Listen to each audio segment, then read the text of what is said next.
Introdução.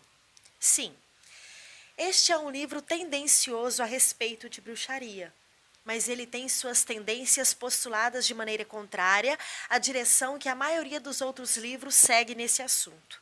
Este livro está do lado das bruxas. A razão para isso é que a escritora é uma bruxa. Há 300 anos, essa declaração poderia ter me levado à forca, mas os tempos mudaram. Hoje, o trabalho dos sábios tem sido revelado até certo ponto, sendo considerado uma fé pagã, na qual aqueles que o praticam são capazes de encontrar prazer e realização.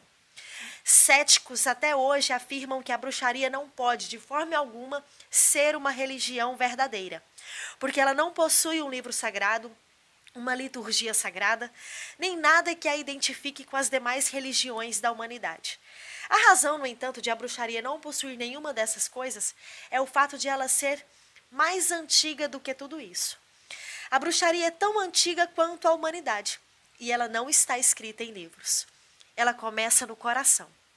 Qualquer pessoa que tenha um senso de curiosidade e dúvida, uma imaginação que pode responder às disposições da natureza, que não esteja satisfeita com as respostas insignificantes dos intelectuais e materialistas, que tenha curiosidade e consciência, essa pessoa tem os primeiros sintomas da bruxaria.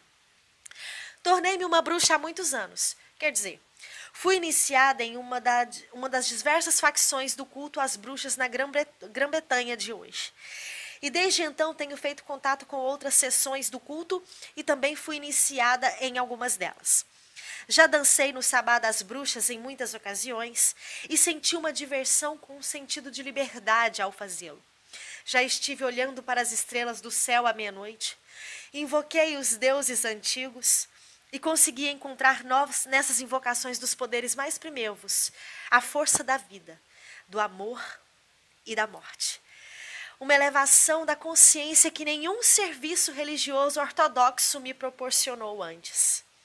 Descobri, no entanto, que com exceção de um pequeno grupo de escritores como Charles Godfrey Leland, Margaret Murray, Gerald Gardner e Robert Graves, quase todo mundo que escreveu livros sobre bruxas apresentou-os como sendo celebrantes loucos do mal da missa negra e confederados de Satã, ou então de uma forma patética mostrando-se como vítimas da histeria em massa. Por isso escrevi um livro sobre a bruxaria no condado onde fica minha atual residência, Sussex. Coloquei nele algumas das coisas que aprendi sobre o que as bruxas de fato fizeram e no que elas acreditavam. Naquela época, por razões pessoais, não pude me revelar abertamente e dizer que eu era uma bruxa. Em vez disso, descrevi-me como uma aluna de bruxaria. Na verdade, ainda sou uma aluna. Não professo nem tenho a intenção de ser a detentora de toda a verdade, porque, diferentemente de alguns escritores do assunto, não digo que sei de tudo. A bruxaria é um assunto complexo, tão antigo quanto a raça humana e tão profundo quanto a mente humana. Eu apenas posso criar uma certa luz em alguns aspectos da bruxaria em um livro como este. Existem diversos reinos ainda por serem explorados e, sem dúvida alguma, muitas descobertas ainda a serem feitas. Pelo termo bruxaria, refiro-me aos restos da antiga religião da Europa Ocidental, mantida secreta depois do crescimento do cristianismo e forçada a se organizar em segredo como um culto para que conseguisse sobreviver. Um culto que se espalhou para a América do Norte e para todos os outros lugares, levados por imigrantes europeus. Não me aprofundei no estudo da chamada bruxaria africana ou na bruxaria de qualquer outro país de povos que nós temos o prazer de considerar como sendo primitivos, porque a bruxaria em todos esses casos é a palavra oprobriosa e condescendente do homem branco para aquilo que esses povos acreditam e fazem. Mas isso não é a forma pela qual essas pessoas se autodenominam. A magia, tanto a negra como a branca, é uma herança mundial.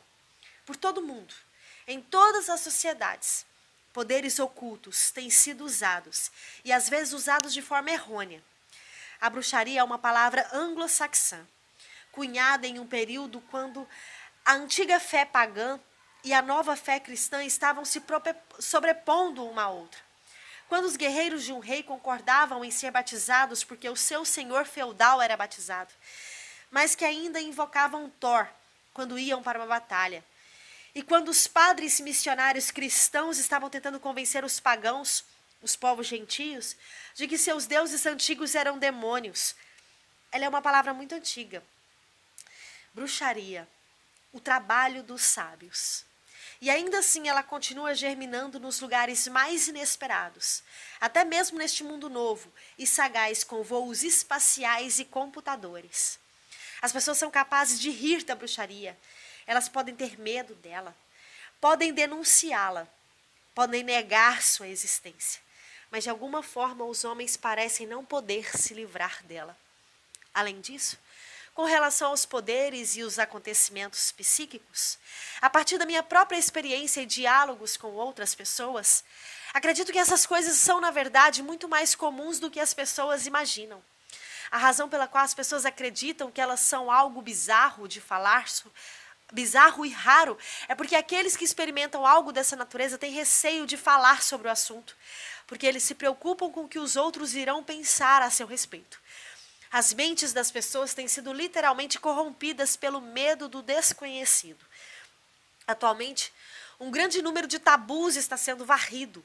A discussão franca do oculto e de tudo que é considerado normal vem caminhando de mãos dadas com uma atitude mais realista em relação ao sexo, à nudez e a outros assuntos antes proibidos. As pessoas estão começando a dizer o que elas realmente pensam e sentem com relação a esses tópicos, em vez daquilo que eles até agora acreditavam que deveriam achar e sentir para ofender a sociedade. Os ventos da era de Aquário estão aumentando.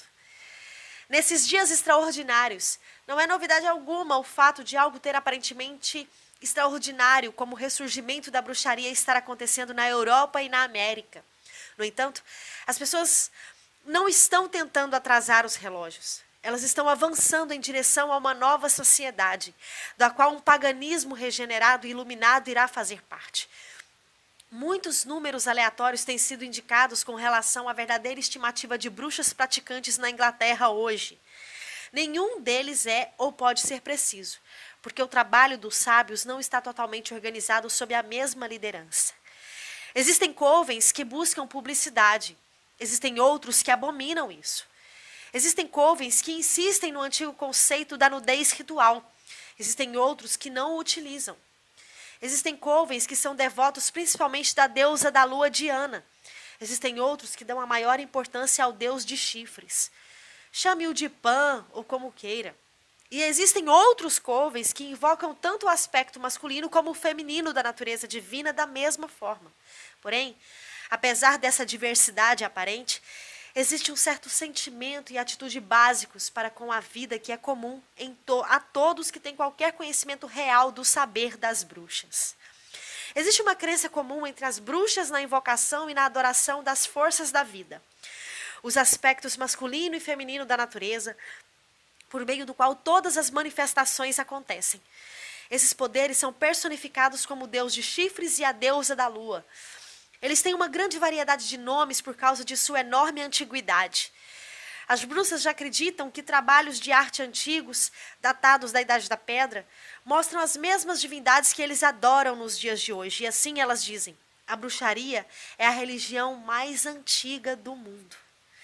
O grupo de culto de 13 pessoas, chamado de coven, é geralmente, embora não invariavelmente, fiel e fechado.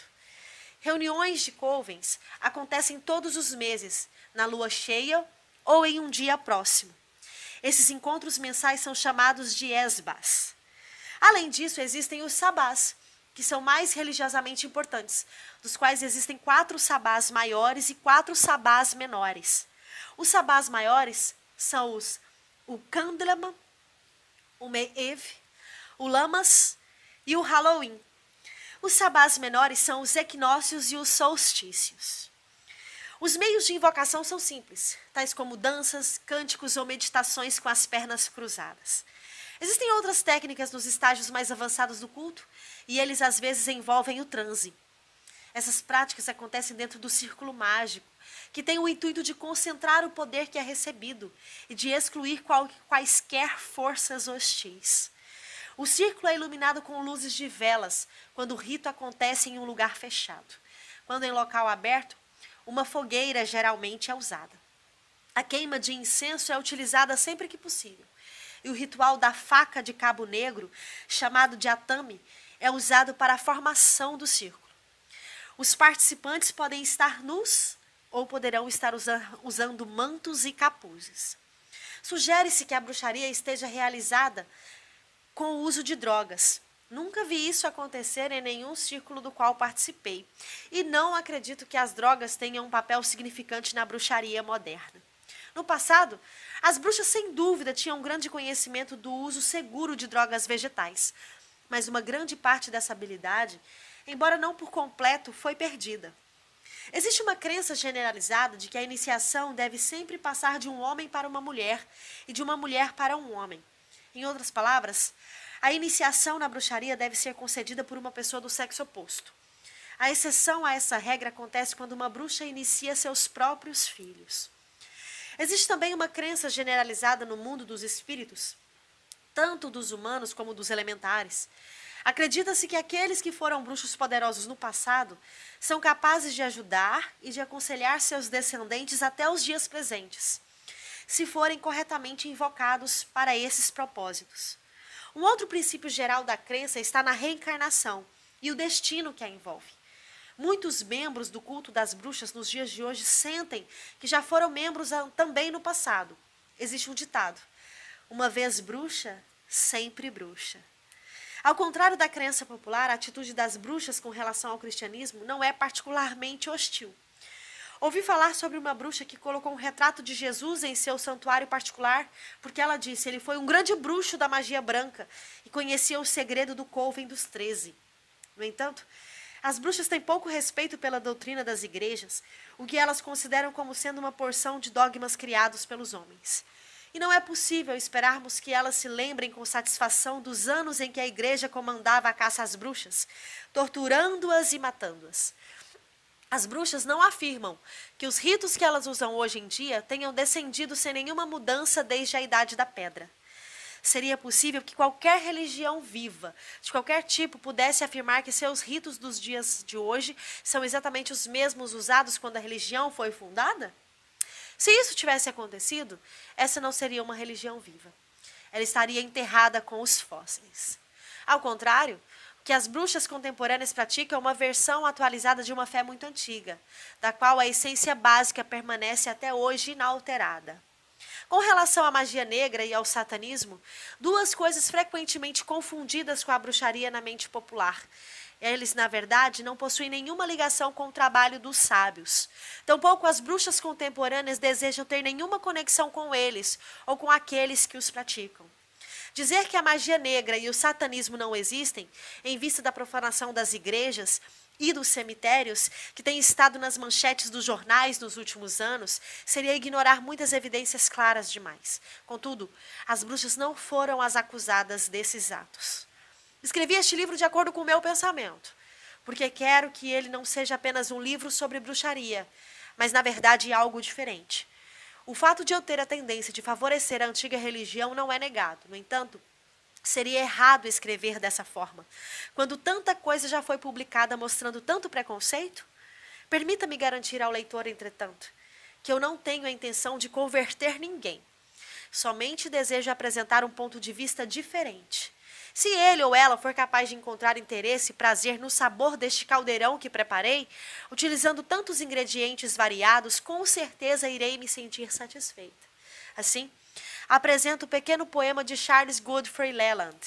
Aprendeu com as bruxas da Itália, que Diana, a rainha da lua, o sol e as estrelas, a terra e o céu, tragam-lhe sorte.